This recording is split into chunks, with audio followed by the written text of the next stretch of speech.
नमस्कार मित्रांनो, तर आजची ब्लॉग सुरू करूया. चला, तर आज आपल्याला जायचं होतं हॉटेल कामातला नाश्ता करण्यासाठी. मग काय चाललो बघा आपलं धन्नूला घेऊन हॉटेल कामातला जाताना बघू शकतो हे हरिभाई देवकरम प्रशाला सोलापूर शहाणू. मग काय तेवढ्यामध्ये आलो बघा हॉटेल कामातला. बघू शकतो बाहेरचा अम्बिनेशन एकदम कडक होता. ऑलरेडी आपलं वर रूम बुक होतं बघा, एसी हॉल. मग काय चाललो होतं तेवढ्यामध्ये मागं बघितलं तर काय राहुल भाऊ आणि शिवया भाऊ आलते बघा.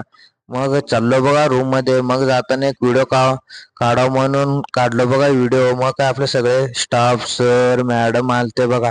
मग काय तेवढ्यामध्ये आपण बसून ऑर्डर दिलो. मग काय आलं बघा उत्तप्पा आपली.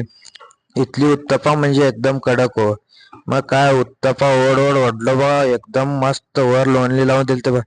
तेवढ्यामध्ये दवाखान्याला आल्यावर एक चेअरचं काम चालू होतं म्हणून आपलं राहुल भाऊ काय तर करत होतं. मग संध्याकाळी आपल्याला गावाला जायचं होतं म्हणून नेचर एकदम चांगलं जातं म्हणून एक व्हिडिओ